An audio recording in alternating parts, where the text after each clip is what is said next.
안녕하세요, 여러분. 오늘도 재미있는 옛 이야기 들으시면서 따뜻하고 편안한 밤 되시길 바랍니다. 오늘의 첫 번째 이야기는 첫날 밤 방을 나가버린 여인 이야기입니다. 부자에게서 도망간 여인. 먼 옛날 삼국시대 때의 일입니다. 충청남도 예산의 덕숭산에 초가집을 지어놓고 혼자 사는 한 여인이 있었지요. 이 여인은 빼어난 미인이었습니다. 이 여인을 보려고 여러 마을에서 많은 남자들이 찾아왔지요. 그 중에 재산이 많은 부자도 있었습니다.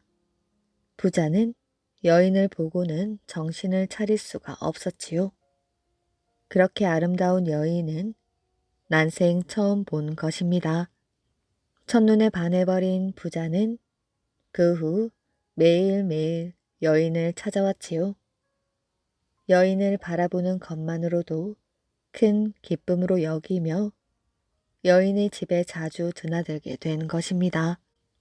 하지만 부자는 여인의 웃는 모습을 단 한 번도 본 적이 없었지요. 여인은 늘 침울한 표정을 짓고 있었습니다. 어느 날 부자가 물었지요. 웃지도 않고 늘 얼굴에 근심이 가득하오. 무슨 걱정이라도 있소? 그러자 여인이 말하였지요. 제가 웃음을 잃은 것은 소원을 이루지 못해서입니다. 저는 제가 살고 있는 집터에 큰 절을 지어 부처님을 모시고 사는 것이 소원입니다. 그 정도의 소원이라면 제가 들어드릴 수도 있소. 부자의 말에 여인은 귀가 번쩍 뜨였지요. 정말입니까? 그럼요. 백제에서 가장 큰 절을 지어드리겠소. 하지만 내 소원도 들어주셔야 하오. 소원이 무엇입니까? 나는 당신과 혼이 나는 것이 소원이오.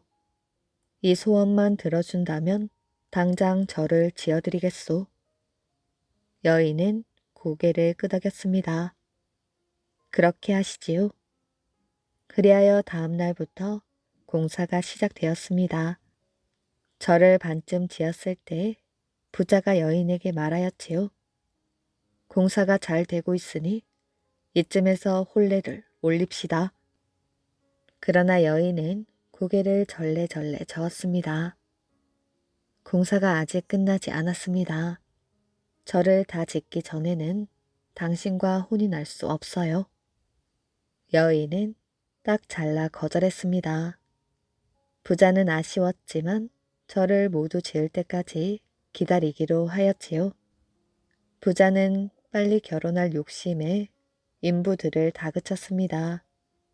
그리하여 예정보다 일찍 공사를 마칠 수 있었지요. 절이 다 지어져 불상을 절에 모신 뒤 부자는 서둘러 혼례를 올렸습니다.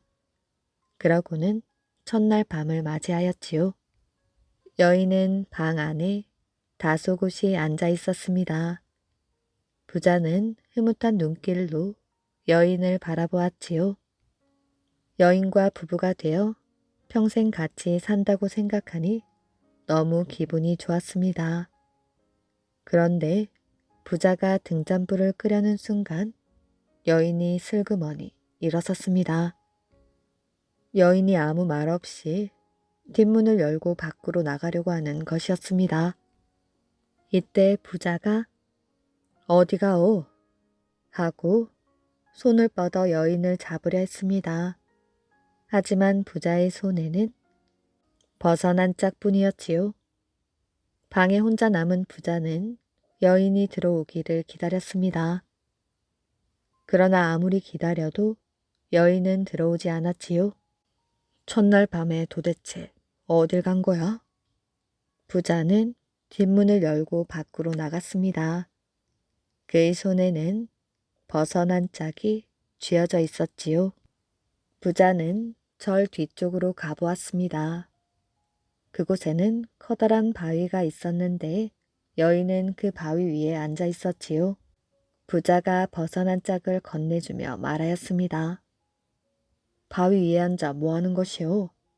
버선을 신고 방 안으로 들어오시오. 그러나 여인은 부자의 말을 듣지 않았지요. 부자가 건네준 버선한 짝을 바위 위에 올려놓은 채 갑자기 바위 속으로 쏙 들어가는 것이었습니다. 부자는 깜짝 놀라 눈을 비비고 바위를 바라보았지요. 하지만 여인은 이미 사라지고 없었습니다.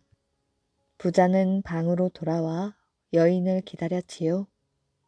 그러나 여인은 끝내 돌아오지 않았습니다. 다음 날 아침 부자는 바위가 있는 곳으로 다시 가보았습니다.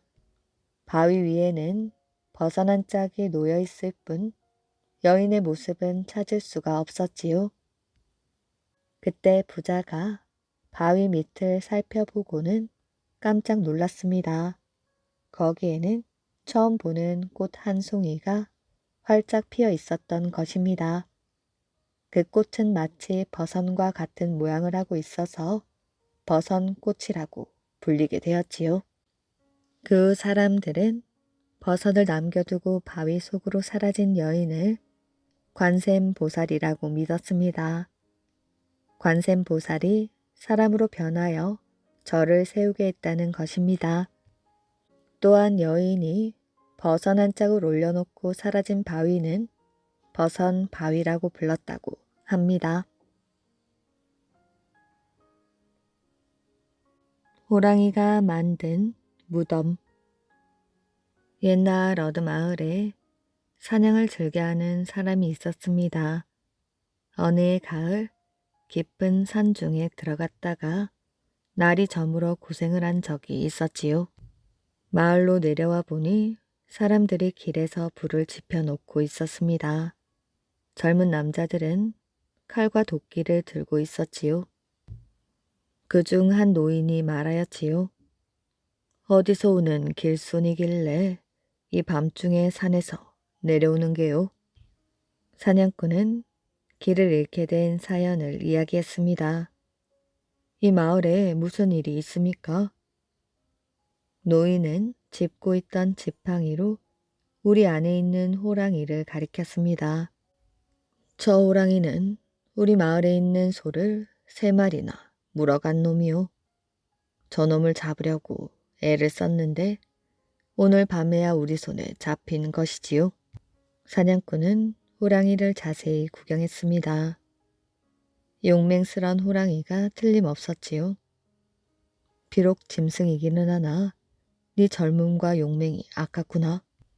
사냥꾼의 말에 호랑이는 머리를 숙이는 것이었습니다. 그럼 시작할까요, 할아버지? 그래, 조심해서 쳐라. 할아버지의 허락이 떨어지자 젊은이들은 칼과 도끼를 들고 호랑이에게 다가왔습니다. 우리 안에 갇힌 호랑이는 불안한 듯 으르렁거렸지요. 잠깐만요.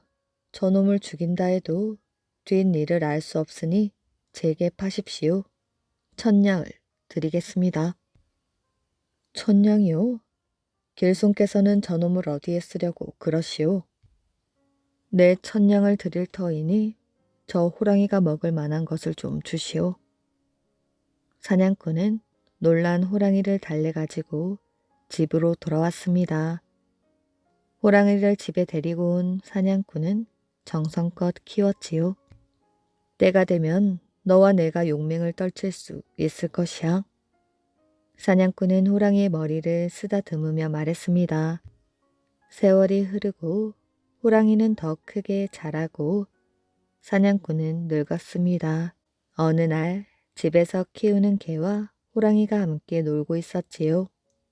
이것을 본 사냥꾼은 깊은 생각에 잠겼습니다.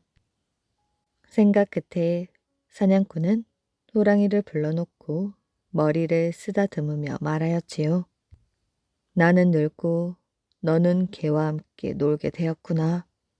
헤어지기는 아쉽지만 너는 산중의 왕이니 위험을 잃지 말고 살거라. 사냥꾼의 목소리는 다른 날보다 기운이 없어 보였습니다. 사냥꾼은 호랑이를 산으로 돌려보내려 하였지요. 묘양산은 웅장하고 수려하여 너의 용맹과 슬기를 키우기에 좋은 곳이다. 호랑이도 헤어지려는 것을 알았는지 꼬리를 흔들며 머뭇머뭇거렸습니다. 이 산은 백성들이 슬기와 긍지가 있는 곳이니 사람들에게 해를 끼치는 일이 없도록 해라. 사냥꾼은 호랑이에게 다시 한번 주의를 주었습니다. 호랑이는 눈물을 뚝뚝 흘렸지요. 호랑이는 가려다가도 다시 돌아와 사냥꾼의 품에 와서 안겼습니다. 사냥꾼은 어렵게 호랑이를 산으로 돌려보냈지요. 몇 년 후 사냥꾼은 시름시름 앓다가 세상을 떠나고 말았습니다. 그때 갑자기 먼 산에서 어흥하는 소리가 들렸습니다. 산이 무너지는 듯한 소리였지요. 발인을 하는 날 상여 앞으로 호랑이가 달려와 머리를 숙이며 울었습니다. 그제서야 사람들은 사냥꾼과의 일을 알게 되었지요. 사람들은 호랑이를 측은하게 생각하였습니다. 이윽고 머리를 든 호랑이는 상여의 앞끈을 물고 길을 안내하였지요. 상여가 어찌나 가볍고 빠른지 상여꾼들이 매달리다시피 하였습니다. 호랑이는 산을 넘고 강을 건너다가 문득 멈추어 섰지요. 묘양산에 형제봉이 보였습니다. 우리가 어찌 여기까지 올라왔지? 사람들은 신기해하였지요. 그러는 사이 호랑이는 발로 땅을 파기 시작했습니다. 상여꾼들도 그 자리가 몇 자리인 줄 알고 그곳에 묘를 만들었습니다. 그 오랜 세월이 흘렀지요. 언제부터인가 그 자리에 돌이 쌓이기 시작했습니다. 분명히 호랑이가 쌓아놓은 것일게요. 묘양산에 오르는 사람마다 고개를 끄덕였습니다. 형제봉에 생긴 하나의 돌 무덤은 그때 만들어진 것이었지요. 호랑이는 산 입구에서 무덤을 찾아오는 사람들에게 길을 인도했습니다. 뿐만 아니라 약초를 캐러 오는 사람들이나 산을 구경 오는 사람들을 안전하게 지켜주었지요. 그때부터 묘양산에서 호랑이를 보았다는 사람은 있었으나 호랑이로부터 피해를 입었다는 이야기는 없었다고 합니다. 어린 상주와 농부. 옛날 어느 마을에 농부가 있었습니다. 이 사람은 어느 부잣집에서 죽도록 일해주고 논 한 떼기를 얻었지요. 그런데 논 한 떼기로는 먹고 살기가 힘들었습니다. 농부는 논을 바라보며 한숨을 쉬었습니다. 이것을 안타깝게 생각한 마을 사람들은 입을 모아 장사를 해보라고 하였지요. 마침내 농부는 마음을 크게 먹고 논을 팔기로 했습니다. 이 정도면 비싸게 쳐주는 거야. 논을 산 사람은 생색을 내면서 돈을 주었습니다. 농부는 돈을 받아들고 무명을 사러 갔습니다. 좀 더 싸고 더 좋은 무명을 얻기 위하여 전국 방방곡곡을 돌아다니게 되었지요. 그러던 어느 날 날이 저물어 가까운 주막에서 하루 묵기로 하였습니다. 주막 안으로 들어서는데 웬 사람들이 후루루 몰려 있었지요. 농부는 사람들 틈을 파고들어 이유를 물었습니다. 저 아이가 부친상을 당했는데 돈이 없어 오도 가도 못한다는군요. 저 방 안에 저 아이의 죽은 부친이 있다는데 이것 참. 사람들은 수근거리며 어린 상주를 바라보았습니다.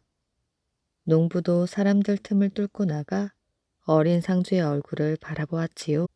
15 정도 되어 보이는 어린 상주가 추위에 오들오들 떨고 있었습니다. 농부는 어린 상주가 불쌍해 보였지만 자기 일이 아니라 그냥 지나쳐 버렸지요. 주모, 방 하나 주시오. 농부는 주모가 내준 방 안에 들어누웠습니다. 주모가 가져다 준 따뜻한 밥 한 그릇 먹고 나니 밖에서 떨고 있는 상주가 생각났습니다. 거참 어린 나이에 안 됐구나. 농부는 상주를 불러 밥이나 한 끼 먹이고 싶었습니다. 그래서 주모를 불러 따뜻한 밥과 함께 상주를 불러 달라고 하였지요. 무슨 일이십니까? 어린 상주는 파래진 입술을 꼭 다물었습니다. 자, 앉아서 이 국밥 한 그릇 드시게. 농부는 상주 앞으로 상을 밀어주었습니다. 순간 상주는 눈물을 글썽였지요. 감사하지만 아버지께서 저렇게 누워 계신데 제가 어찌? 어린 상주는 눈물을 터뜨렸습니다. 산 사람은 살고 죽은 사람은 얼른 황천길로 가야지. 농부는 마음을 굳게 먹고 주머니 속에 든 돈을 만져보았습니다. 주모, 한양까지 갈 여비가 어떻게 돼요? 상여와 상여군까지 함께 보내자면 말이오. 농부의 말에 주모는 눈을 크게 떴습니다. 왜요? 대기 보내주시려고요? 아, 글쎄, 얼마냐니까.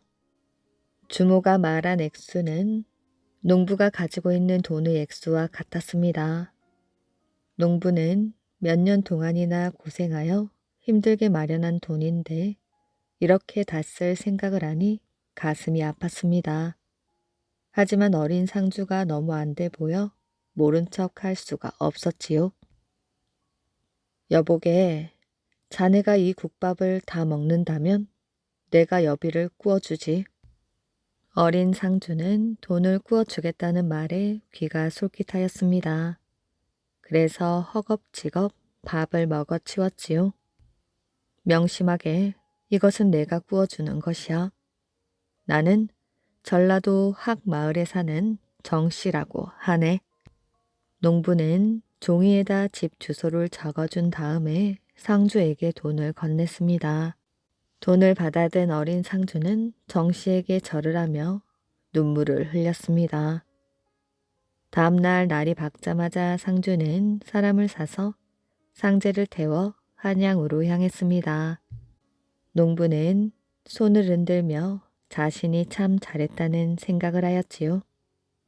몇 년 후 고향으로 돌아온 농부는 가진 재산이 없어 남의 집 품팔이를 다시 시작하였습니다. 논에서 허리가 휘어져라 일을 하고 있는데 누군가가 그를 불렀습니다. 이봐 정씨, 누가 자네를 찾는구먼. 농부는 하던 일을 멈추고 논 두렁으로 가보았지요. 가마에 어떤 젊은이가 타고 있는데 척 보니 양반집 사람이었습니다. 가마꾼이 6이나 있고 말도 있었지요. 뉘신데 저를 찾습니까? 저는 단양에 새로 부임한 군수요. 농부는 허리를 숙여 인사했습니다. 당신이 혹시 전라도 확 마을에 사는 정씨가 맞소? 그렇습니다. 제가 정씨가 맞습니다마는. 정씨가 머리를 조아리자 젊은 군수는 가마에서 내렸습니다. 그러더니 군수가 땅바닥에 대고 절을 하는 것이었지요. 깜짝 놀란 정씨가 맞절을 했습니다. 아니, 왜 이러시는 겁니까? 어르신, 저를 몰라보시겠습니까? 젊은 군수는 눈물을 글썽이며 정씨를 바라보았습니다. 그는 가만히 군수의 얼굴을 뜯어보았지요. 그때 어르신의 도움이 없었더라면 저는 불효자가 되었을 것입니다. 군수의 말에 정씨는 그제서야 알아보고 손뼉을 쳤습니다. 그렇구나. 그때 그 어린 상주가 이렇게 자라 군수가 되었구나. 어르신, 이제야 찾아뵙는 것을 용서하십시오. 젊은 군수는 가마 속에 넣어온 돈 주머니를 꺼내 들었습니다. 전에 빌렸던 돈입니다. 그런데 정 씨는 돈 받기를 사양하였지요. 그때는 그때 일이고 지금 나는 이대로가 편하오. 아닙니다. 받아주십시오. 제가 군수로 일하게 되면서 어르신께 드리려고 모아온 돈입니다. 이 돈으로 논도 사고 밭도 사서 편안하게 사십시오. 젊은 군수는 한사코 마다하는 정 씨에게 돈 주머니를 주었습니다. 정 씨는 그 돈으로 논과 밭을 사서 동네 사람들과 함께 농사를 지어 똑같이 나누어 가졌지요. 젊은 군수는 그 후로 어려운 일이 있을 때마다 정 씨를 찾아와 의견을 묻곤 했습니다. 이렇게 둘은 자연스럽게 아버지와 아들 사이처럼 서로 친밀한 관계가 되어갔다고 합니다. 도둑 잡는 바위. 옛날 경상북도 인동에 관아가 세워질 무렵 일입니다. 나졸한 사람이 나무 그늘에서 쉬고 있었는데 나그네가 지나가고 있었지요. 나그네는 나졸 곁에 앉더니 주위의 산과 들을 천천히 살펴보았습니다. 그러고는 고개를 갸우뚱하며 말하였지요. 아니, 왜 이런 곳에 관아를 세웠지? 나졸은 나그네가 중얼거리는 소리를 듣고 눈이 동그래졌습니다. 무슨 말씀을 그렇게 하십니까? 나졸이 묻자 나그네는 점잖게 말했습니다. 근거 없이 함부로 하는 말이 아니오. 보다시피 이 고을의 남쪽에는 봉도암이 있고 서쪽에는 낙동강, 북쪽에는 산이 있지 않소. 그런데 동쪽에 있는 천생산을 보면 목을 길게 빼고 인동 고을을 단숨에 집어삼킬 듯한 형상이란 말이오. 마치 도둑 같다고나 할까? 그러니 이 고을이 망하지 않고 배기겠소. 나그네가 말하자 나졸은 고개를 끄덕였습니다. 말씀을 듣고 보니 그렇군요. 이 고을을 망하지 않게 하는 방법이 어디 없을까요? 글쎄요. 당신 같은 사람에게 이야기해봤자 해결될 리 없을 테고 이 고을의 사또를 만나게 해주시오. 그럼 내가 해결 방법을 알려주겠소. 그러면 저를 따라오십시오. 나졸은 현감에게 나그네를 데리고 온 이유를 말했습니다. 현감은 놀라는 표정을 지으며 나그네에게 말하였지요. 어서 해결 방법을 알려주시지요. 해결 방법은 한 가지뿐입니다. 이 고을을 노리는 도둑을 잡는 것이지요. 사또께서는 고을 입구에 큰 바위 3개를 세우십시오. 그럼 그 바위들이 도둑으로부터 이 고을을 지켜줄 것입니다. 현감은 나그네가 시키는 대로 고을 입구에 큰 바위 3개를 세웠습니다. 그리고 그 바위들은 도둑을 잡는 바위라고 불렀지요. 그 세월은 흐르고 올러 선조 임금 때 이 등림이란 사람이 인동 현감으로 부임해 왔습니다. 그는 마음이 깨끗하고 재물 욕심이 없는 사람이었지요. 어려운 백성을 보면 자기가 가진 것을 모두 내놓았으며 늘 백성의 편에 서서 고을을 잘 다스렸습니다.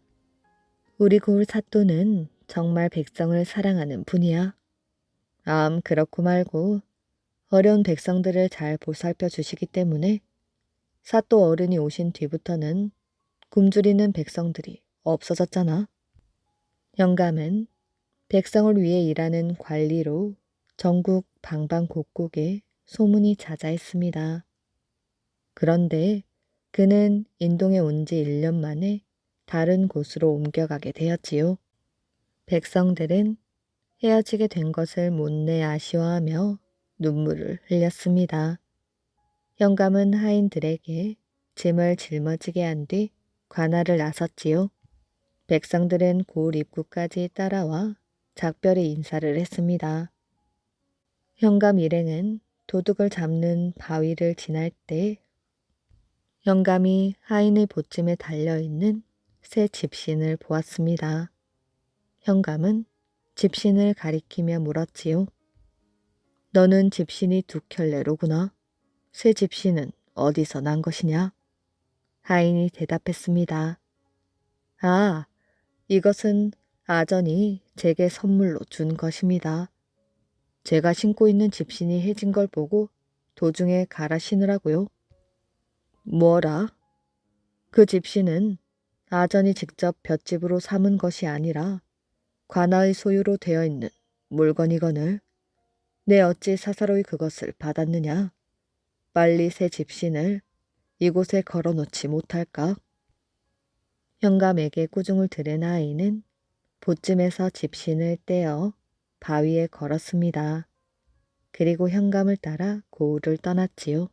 그 후 사람들은 집신을 걸어둔 바위를 보고 신거리 바위라 불렀다고 합니다. 도둑 잡는 바위는 현재 2개가 남아있으며 나머지 하나는 그 마을 초등학교 근처에 묻혀 있다고 합니다. 독하기로 소문이 난 시어머니. 옛날 어느 마을에 아주 독하기로 소문난 시어머니가 있었습니다. 어찌나 지독했는지 온 동네에 소문이 자자하였지요. 이번에 들어온 며느리도 며칠 못 견디고 쫓겨났다며? 도대체 몇 번째야? 그러게 누가 무서워서 시집을 오겠어? 동네 사람들은 혀를 찼습니다. 그런데 이 마을에 부모 없이 먼 친척 집에서 자란 처녀가 있었지요. 어느 날 이 처녀는 독한 시어머니 밑에서 시집살이를 해보겠다고 찾아왔습니다. 마을 사람들은 새로 들어오는 며느리를 걱정하였지요. 새로 들어온 며느리는 정성껏 시어머니를 섬겼습니다.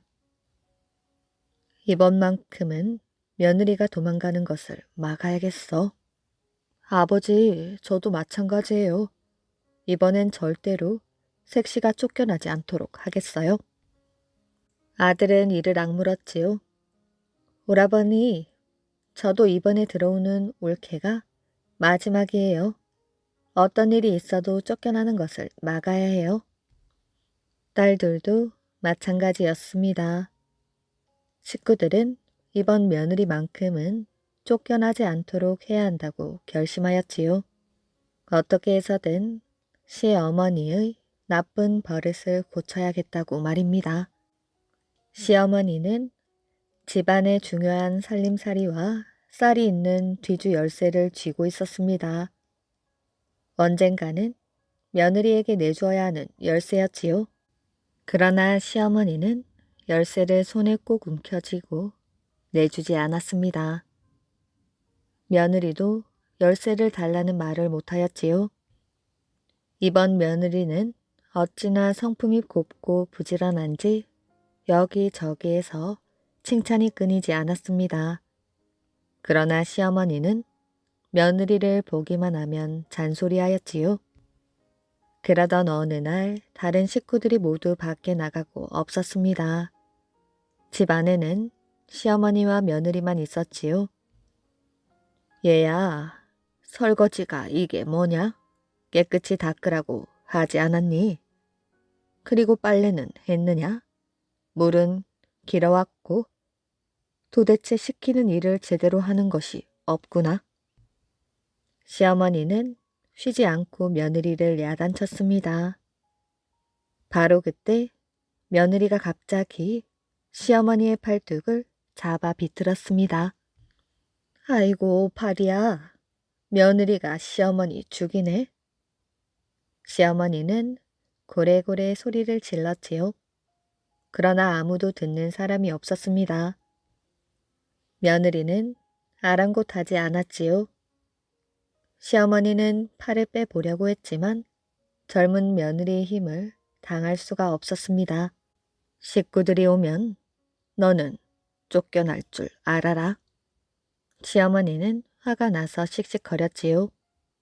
저녁 무렵 식구들이 들어왔습니다. 영감, 글쎄 며느리가 나를 마구 때렸다오. 이것 봐요. 시어머니는 남편이 들어오자마자 팔뚝을 보이며 말했습니다. 그게 무슨 말이오? 그렇게 착한 며느리가 당신을 때렸단 말이오? 그랬다니까요. 시어머니는 며느리를 째려보았습니다. 아버님, 아니에요. 어떻게 제가 어머니를 때리겠어요? 당신이 때렸으면 때렸지. 며느리가 그럴 리가 없소. 식구들은 시어머니 말을 믿으려 하지 않았습니다. 며칠 후 시어머니는 빨래를 하고 있는 며느리에게 다가갔습니다. 이불 빨래는 다 한 것이야? 깨끗이 빨거라. 시어머니는 또다시 며느리에게 잔소리를 퍼부었지요. 그때 또 며느리가 벌떡 일어나 시어머니의 팔뚝을 뒤로 비틀면서 손바닥을 때렸습니다. 어머니, 저번에도 맛을 보셨지요? 제가 도대체 몇 번째 며느리입니까? 쫓아낸 며느리 수만큼 맞아보십시오. 며느리는 철썩철썩 손바닥을 때렸습니다. 시어머니는 억울하고 분하여 참을 수가 없었지요. 얘야, 네 안 사람이 오늘도 나를 때렸단다. 여길 좀 보거라. 어머니는 아들에게 손바닥을 펴보았습니다. 어머니, 이제 그만하세요. 이번에도 며느리를 내쫓고 싶으세요? 아니, 뭐야? 넌 나를 믿지 않는 게냐? 저렇게 착한 며느리를 쫓아낼 방법이 없으니 이제는 때렸다고 하시는 거잖아요.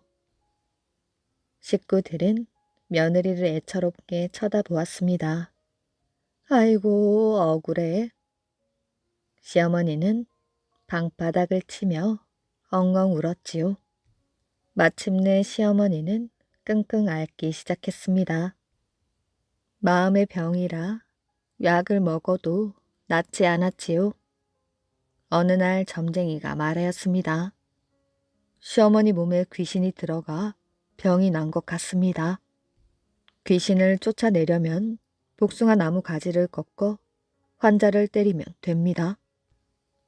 그렇게만 하면 어머니의 병이 낫는다 말이지요. 점쟁이가 돌아간 다음 식구들은 어머니 방에 모였습니다. 시어머니는 아파 누워 있었지요. 며느리가 복숭아 나무 가지로 시어머니를 때렸지요. 아이고 사람 죽네. 사람 죽어. 어머니는 고래고래 소리를 질렀습니다. 방 밖으로 나가려 해도 딸들과 남편이 못 나가게 붙들었습니다. 시어머니는 녹초가 되었지요. 그날 저녁 며느리는 밥을 하다가 문을 열고 시어머니를 들여다보았습니다. 시어머니는 신음소리를 내며 누워 있었지요. 어머니, 이제 정신이 좀 드셔요. 어머니 언제까지 며느리를 내쫓기만 하실 거예요. 동네 사람들이 손가락질하는 것을 아시지요?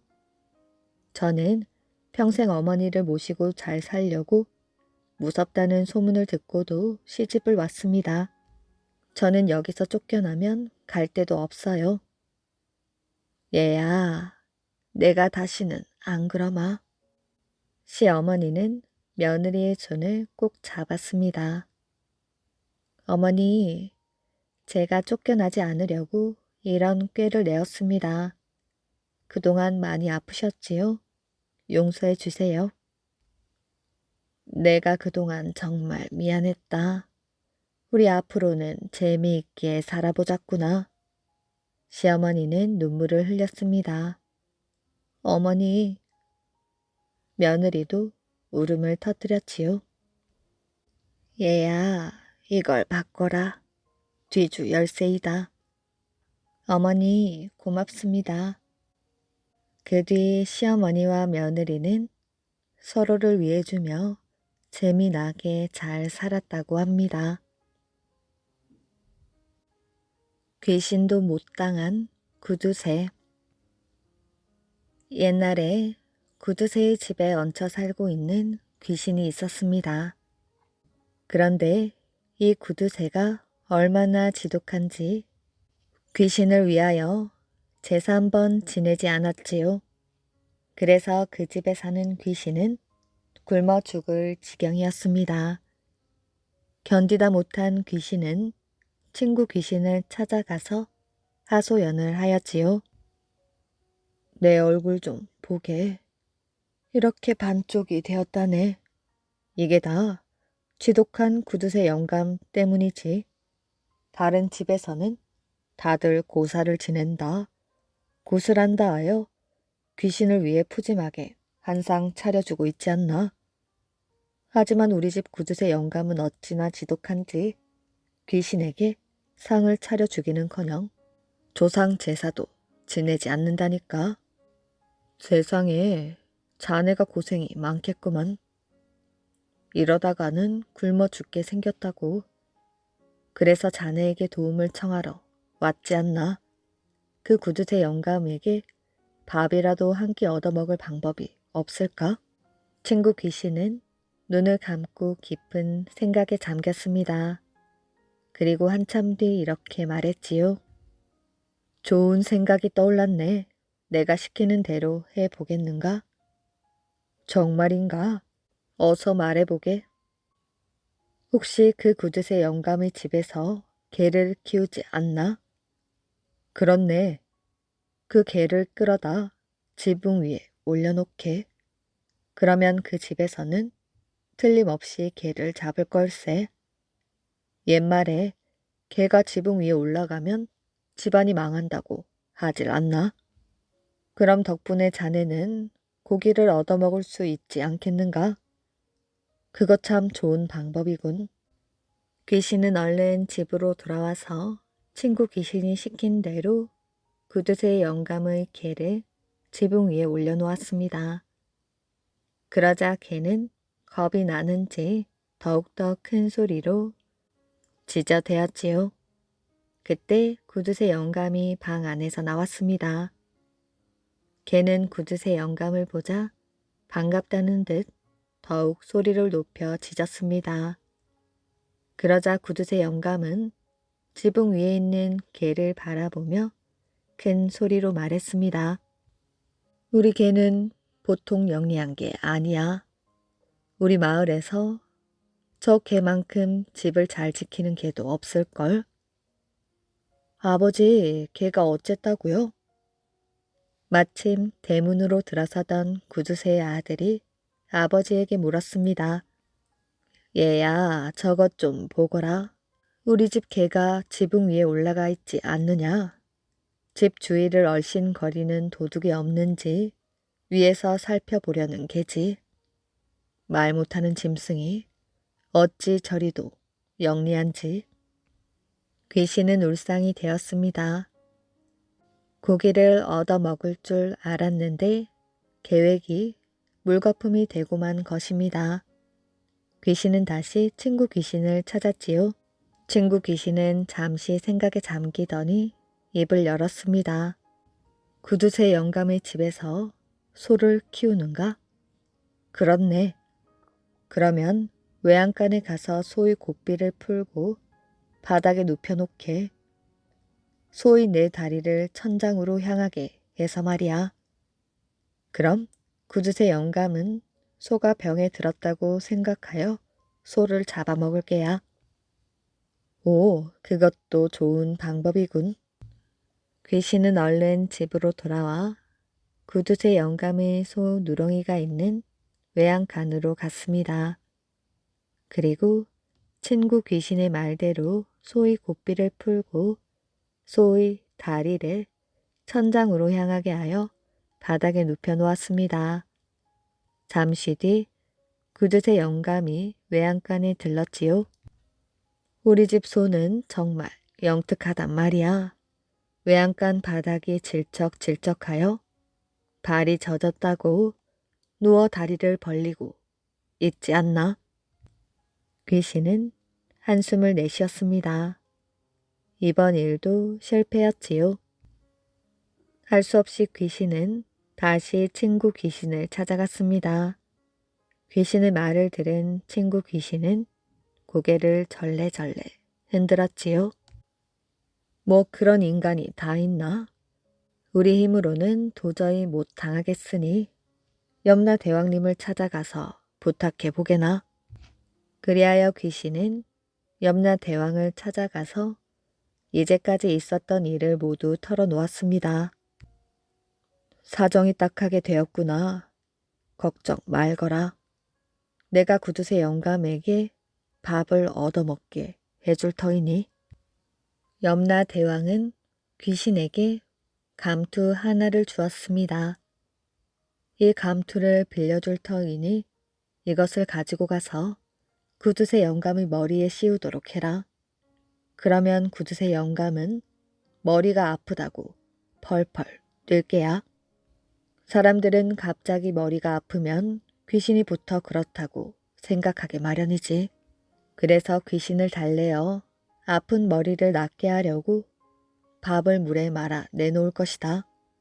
일이 끝나면 감투는 반드시 돌려주어야 한다. 여부가 있겠습니까? 귀신은 구두쇠 영감의 집으로 갔습니다.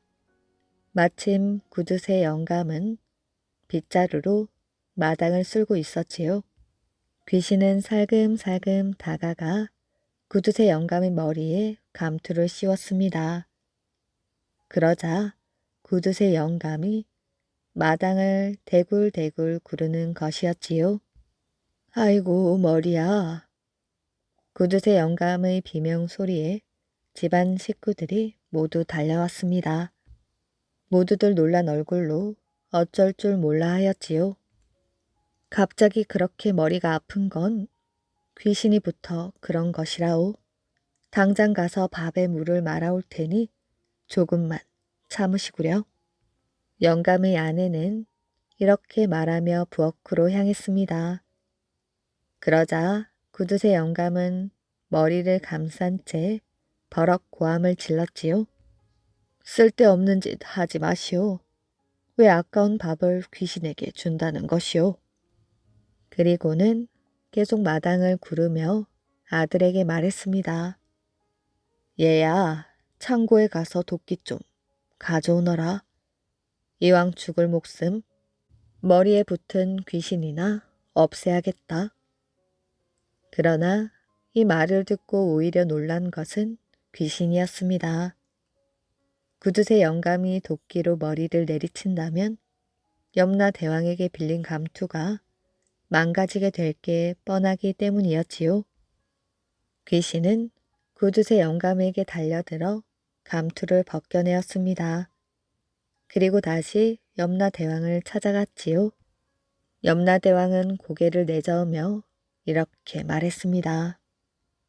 정말 못 말리는 구두쇠 영감이로구나. 내가 좋은 집을 정해줄 터이니 이제 그만 그 집을 떠나거라. 결국 귀신은 구두쇠 영감을 원망하며 그 집을 떠났다고 합니다. 맹꽁이가 된 부부. 옛날 어느 마을에 한 젊은 부부가 늙은 어머니를 모시고 살고 있었습니다. 그런데 이 부부 둘 다 마음씨가 아주 고약하였지요. 날마다 어머니에게 못된 짓을 하였습니다. 날마다 어머니를 구박하였지요. 하루는 이 집에 스님이 동냥을 하러 왔습니다. 문간에 와서 목닥을 치며 연부를 하는데 늙은 어머니가 들어보니 연부라는 소리가 아주 듣기 좋았지요. 그래서 스님에게 연불을 좀 가르쳐 달라고 했습니다. 스님이 나무 아미타불을 가르쳐 주어서 늙은 어머니가 하루 종일 연불을 했습니다. 하루 온종일 나무 아미타불 하고 외우다가 잠깐 한눈을 파는 사이에 깜빡 잊어버리고 말았지요. 아무리 생각해도 도통 생각이 나지 않았습니다. 그래서 며느리에게 물었습니다. 얘야, 아까 스님이 가르쳐준 연불 그것이 뭐라고 하더냐? 그러니 심술궂은 며느리가 일부러 말도 안 되는 엉터리 연불을 가르쳐 주었지요.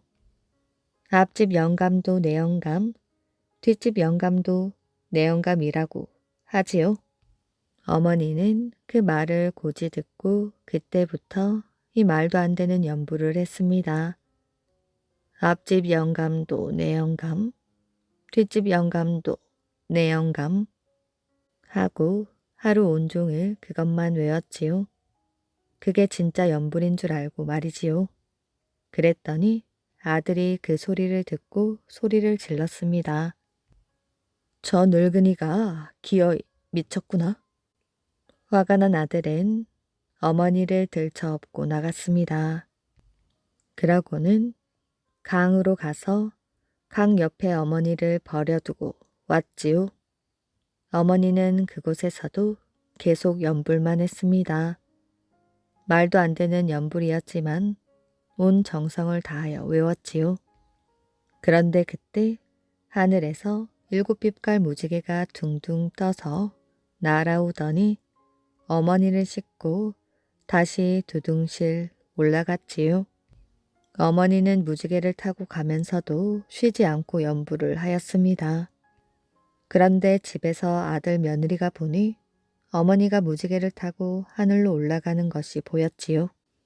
그러더니 그만 저들도 욕심이 생겨버렸습니다. 저희들도 어머니처럼 하늘로 올라가면 호강을 많이 할 것 같아서였지요. 그래서 어머니처럼 되려고 함께 강가로 갔습니다. 막상 하늘로 올라간다고 생각하니 겁이 났지요. 그래서 새끼줄로 둘의 몸을 꼭 매었습니다. 그러고는 아들이 며느리를 업고 있었지요. 그러고는 어머니처럼 연불을 외웠습니다. 앞집 영감도 내 영감, 뒷집 영감도 내 영감 하고 마구 큰 소리로 외웠지요. 그랬더니 하늘에서 무지개가 내려오는 것이 아니라 몸뚱이가 점점 작아졌습니다. 그러더니 그만 둘 다 맹꽁이가 되어 버렸지요. 그런데 둘은 자기네들이 맹꽁이가 된 줄도 모르고 업힌 아내는 업은 남편에게 새끼줄로 몸을 꼭 맸느냐고 꼭 맸나 꼭 맸나 하고 업은 남편은 업힌 아내더러 꼭 맸나 하고 서로 묻느라 정신이 없었지요.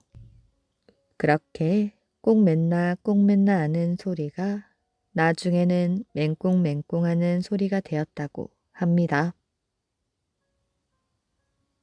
구렁이를 도와준 배 주인. 큰일 났습니다. 선주 어르신. 이 사람아, 숨 넘어가겠네. 뭐가 큰일이란 말인가? 배의 주인인 선주 아저씨는 뱃사람이 놀라 더듬거리는 모습에 자리를 당겨 앉으며 다그쳐 물었습니다. 소금을 배에서 퍼내려고 배의 머리 쪽 짐칸의 뚜껑을 열었더니요. 아, 글쎄. 어마어마하게 큰 구렁이 한 마리가 소금 가마 위에 다리를 틀고 앉았다는 것이었습니다. 구렁이 때문에 놀라 기겁을 하고 뒤로 낮아빠진 뱃사람이 객주집에 묵고 있는 선주에게 뛰어와 자초지종을 이야기하는 것이었습니다. 선주 아저씨는 뱃사람의 말을 듣는 순간 구렁이 한 마리가 머리에 떠올랐습니다.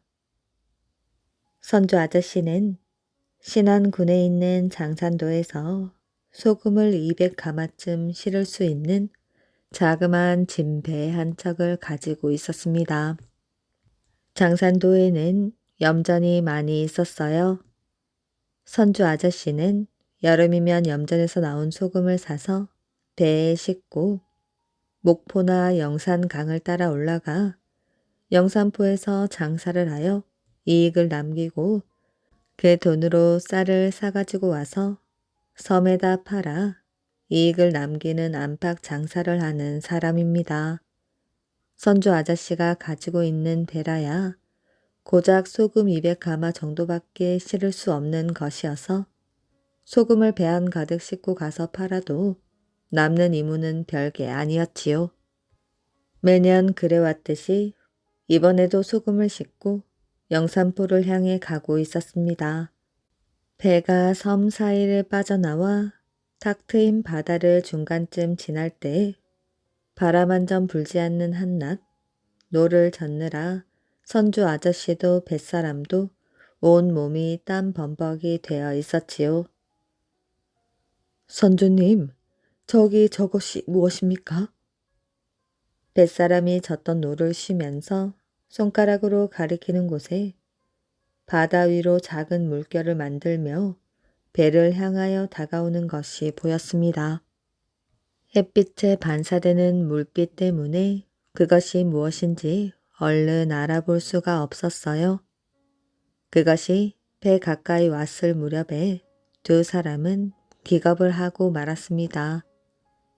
몸 길이가 어른 팔로 두 길은 되고도 남을 만큼 큰 구렁이가 지친 표정으로 살려달라는 듯 선주와 뱃사람을 쳐다보는 것이었어요.